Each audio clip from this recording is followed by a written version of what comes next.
3D. Today I have Andrew Packer, who is one of my favorite clients at Lucid Press.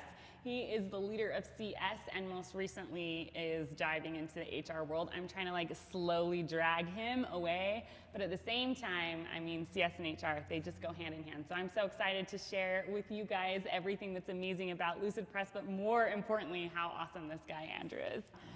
We were just talking about, it's Juneteenth, and you guys took it off. So funny story really quick. Okay. Well, I can't even remember. We were talking to Owen.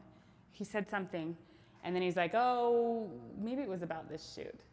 I can't even remember now. But then he was like, oh, well, we're all off because it's June 19th, it's a holiday, so we're going somewhere. And I was like, oh, yeah, because he said he couldn't come today, and that's why, because the office was closed and that they couldn't come because it was Juneteenth.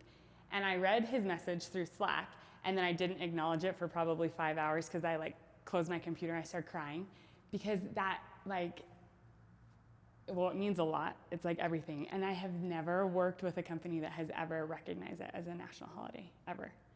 And I have never had the confidence to like ask for it or push for it or to say anything. And so just seeing that, and it speaks volumes to who Lucid Press is and who you guys are as leaders. And then I realized that the shoot was today, and I'm like, how like crazy is that, right? That like we're celebrating the emancipation of slaves, and here I am, like I'm a business owner and I get to be here and I get to be interviewing really cool people in this really amazing studio with this super awesome crew, and it's so emotional for me. Oh, I think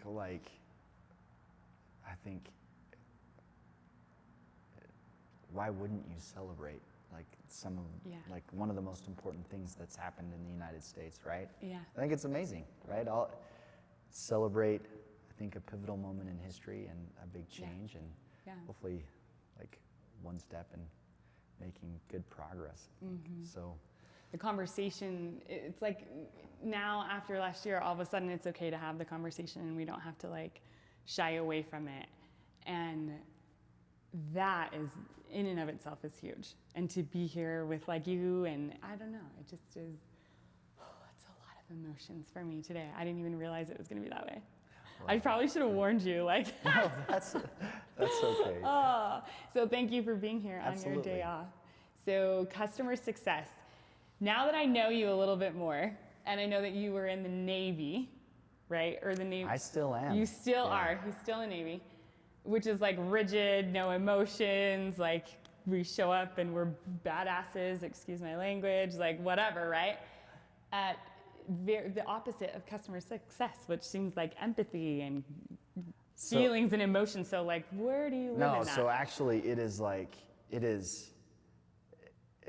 the two things are totally applicable to each other. What? Yeah, so interpersonal relationships, maintaining interpersonal relationships, like ensuring the success of your team correlates really well with ensuring the success of your customers, synthesizing data, like understanding data, and then like making decisions on how to maximize return on investment for your customer or for your team, your organization, and providing consultation. Like that's what I do in the Navy, and that's what we do as customer success managers. So the two lend themselves really well to each other. I would have not thought of it that way until you just broke it down that way. Also, I do so many PowerPoints in the Navy. What? And so what PowerPoints are you doing in the Navy? How are you going to blow something up? Like, tell me more. It's really like, it's, a lot of the Google Slides skills that I've developed in CS really like lend themselves to the Lucid Press helps in with Lucid that, Press right? as well. Yeah. So there are tons of different jobs in the Navy, and my job, I prepare a lot of slide decks. PowerPoint warrior, they call me. Yeah. Okay, so PowerPoint warrior, you are. I have seen his PowerPoint warrior skills in action, and they are impressive. And your ability to understand information that you just thrown into this HR world, like here you go, we're doing this. Like your ability to grasp it and move, like and translate something very difficult that you didn't understand to everybody else is just incredible. Which leads me to, I think that the biggest, I don't know how to say this, like your hidden gem in an organization, if you are an HR leader, is customer success. Because at the end of the day, everything we do is in alignment. If your people aren't happy, your customers aren't happy. If your customers aren't happy, it's usually because it's a people problem. And then a lot of times where I see HR leaders struggle is the ability to, like, we can tell stories really great, but we can't put stats to it. And that's where I think a lot of leaders in HR start to, like, you hit you're at your glass, what is it? You hit the ceiling? Yeah. Is that right? You hit the ceiling because you can't take it to that next step. So get with a CS person because that's what you do, right? Like, you have to translate that story.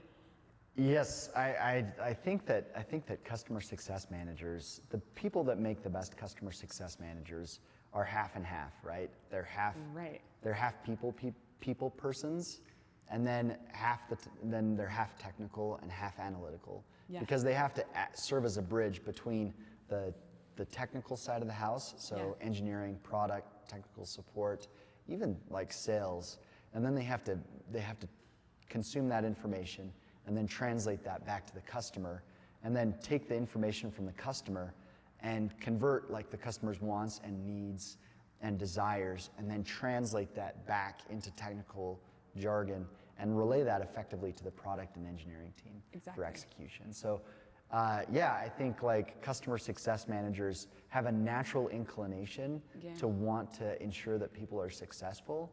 And I think the best human resources people that I've engaged with in the past have the exact same expectation and the exact same focus for customers. For employees. Right. Yeah, it drives. How do you do that? Like, what are your processing steps to translate those stories? Because that's a lot. Like, if you were talking to someone who is in a startup and they're trying to do all these things, like, what's your advice? How do you translate that? Yeah, so I think the key to customer success and effective customer success, and I actually think probably the key to success in most aspects of business, in my experience, not that I'm amazing, but you are amazing. Don't cut yourself down. I know now. So it's a desire to understand, so a desire to build a foundation of knowledge. So, like, when I start in a new endeavor, whether that's in my reservist side of my career or in my civilian career, whatever I'm doing, like, understand everything I can about the problem set that I'm facing and about, so with Lucid Press, like, the first thing I did was understand the product. So take a crash course in the product, and then take a crash course in the industry. So marketing, I know a lot more about marketing now than I ever did before. And then, like, with human resources that I just took on, what I did is a bunch of informational interviews with human resources experts that I'd seen be successful in the past. So gain whatever information that I can. So you start with an understanding, or you just try and gain as much knowledge, and then just practice, right? So the more engagements you have with the customer, and the more actively you listen, then the easier it is to understand what they want and then relay that to the technical team. Yeah. So you do a good job at that, and I think you're such a great communicator, so it comes naturally to you. I don't know about that. You don't think so? No. It's so interesting. I feel like sometimes, like, people see our strengths and they're not, like, we don't identify with them, right? I think you're a fantastic communicator. Well, that is, like, so kind. My wife would not agree with you. I don't think, I bet Josh would disagree too. He'd be like, no, you know what he would say? He'd be like, she is really wonderful at work. At home, it's like, I don't know. Yeah. Okay, how did you go from riding horses to working at a tech company in Silicon Slopes? Yeah, this is a great question. So Sydney and I share a passion for horses. Yes. And, like, at heart, I'm kind of a little bit of a hick, or a lot bit of a hick. Me too. Yeah. I absolutely am. When I found that out, I was like, yes, we're going to be friends for life just because of that. And not a lot of people understand what it's like to break ice at 5 in the morning, or dethaw hoses because you didn't train them all the way, which happened all the time. Yeah, it's the best. Or, like, practice your swear words with your dad when you're putting shoes on a horse. Yes. So my dad had a rule. That was the only time you could swear. Is when you're shoeing a horse. When he's shoeing a horse. Why when you're shoeing a horse? horse of all the things. Just because it's the worst, and they're the worst. Oh my gosh. Okay, so tell me. Yeah. So no, we grew up on a farm, kind of a farm, right? A little hobby farm, and I think like that is where I learned the principle of hard work, and I think that's the most important thing. Like you learn in a way that I think you can duplicate or replicate in other areas, but I think it's one of the most natural ways for people to teach kids how to work. And my dad and mom taught me how to work really hard. We've talked about this, that like I struggle now because that is definitely where I learned hard work from, was that, I wanted to go hang out with my friends and I had to clean stalls way before, I had to clean stalls, I had to feed 6 horses, I had to help with the cows, like I had to do all of that before I could do what everybody else was already doing with, they didn't have to do any of those things. Like, and now 2 stepdaughters, and I'm trying to figure out like, cleaning your room doesn't seem that hard. Like, I don't understand. Like, why can't you put, how are you doing that? Because I'm struggling.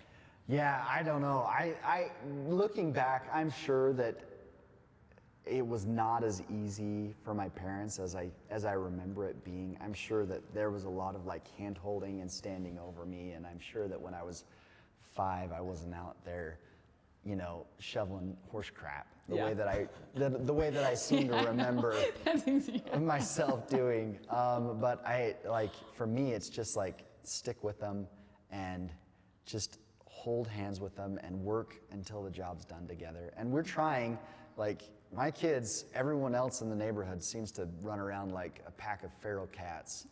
But my kids, they have responsibilities and chores, and I don't tell CPA on this, but my 8-year-old is out there mowing the lawn, right? Like they're doing it, and I want them to learn how to do it. Yeah. And we still go over to Grandma and Grandpa's and take care of the horse and shovel poop and all that stuff. So. Yeah, I think we're doing that with Harper too, and the tough lessons, like I'll saddle your horse for you, but you got to figure out how to get up on it. Like I'm not gonna put you up there.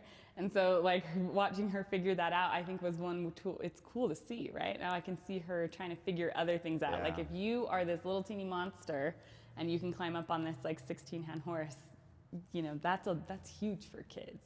Yeah. But I see that, all the other kids running around doing whatever, and they know. They're like, oh yeah, we got a lot of chores at Dad's house. There's a lot to do. No, and it's totally good for them. I think it's good for them. Gives them structure, and that structure that my parents provided me, I think, has been just so valuable throughout the rest of my life, right? Yeah. It made school easier for me, I think, than other people, or not easier, but like I just knew what to expect, and I worked hard at it. And like do another job, and then you go to work or go to school and you work and you do all those things. And so I did that growing up, and I served a mission for the Church of Jesus Christ of Latter-day Saints in Taiwan, and fell in love with Chinese. And so when I got back to BYU, I studied Chinese with the intent that I wanted to go work for the CIA. What?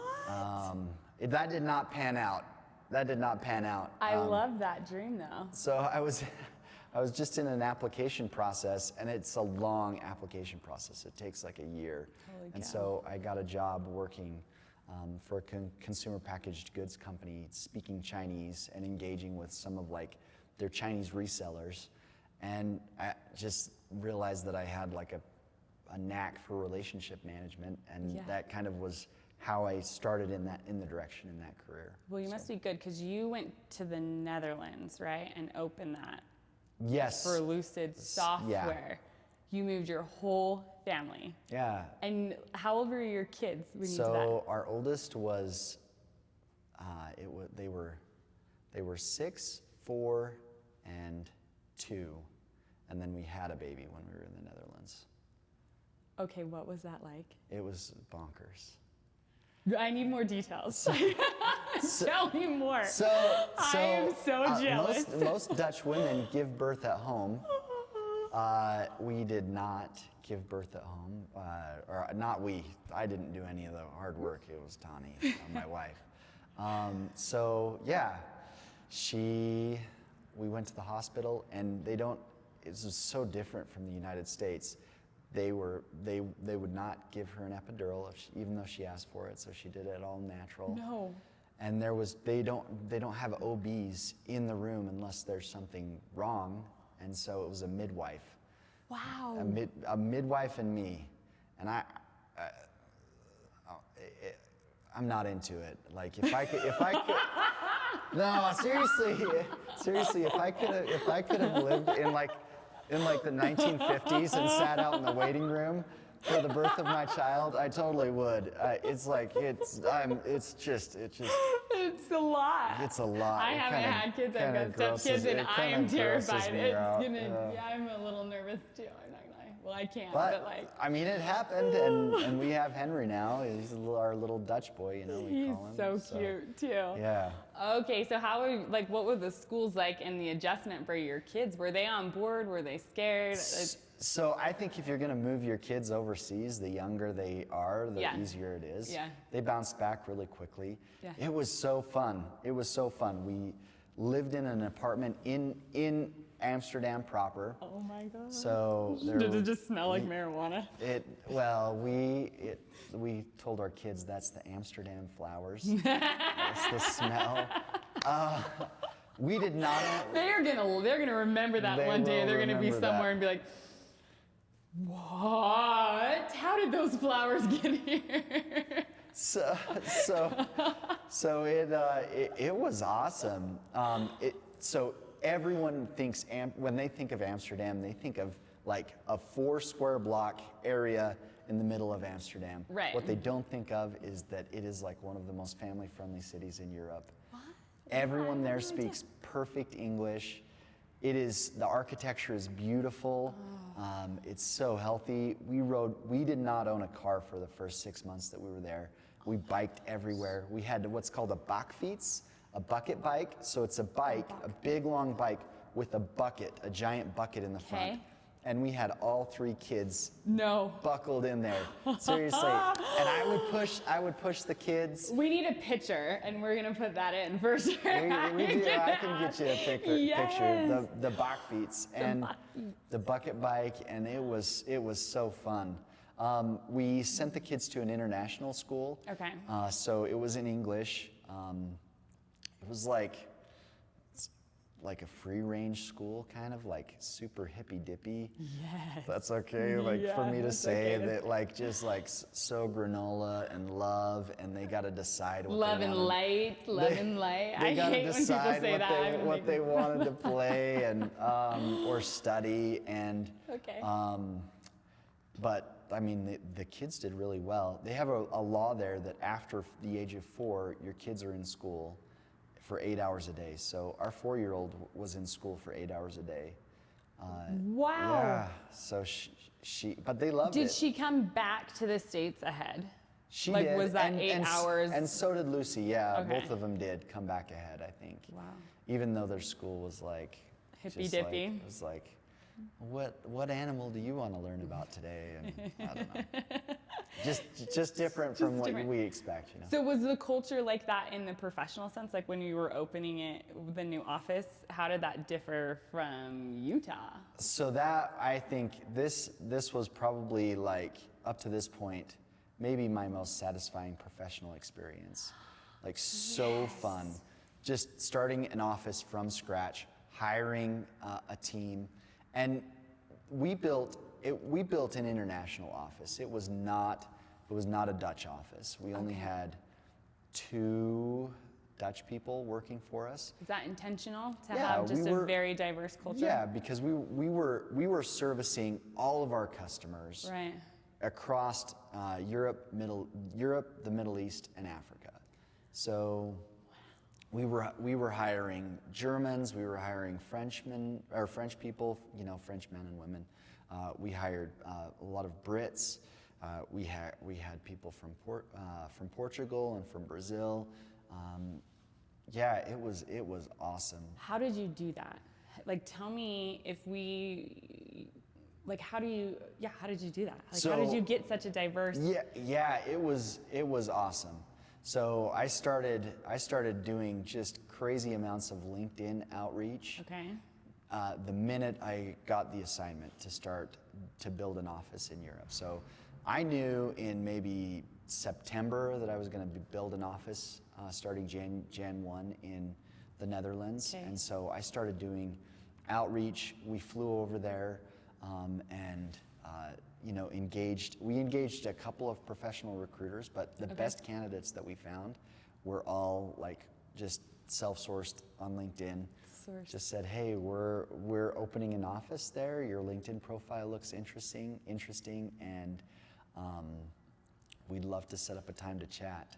And so we started off with 6 that we hired, either with the initial scouting team that went over, or just done via Zoom.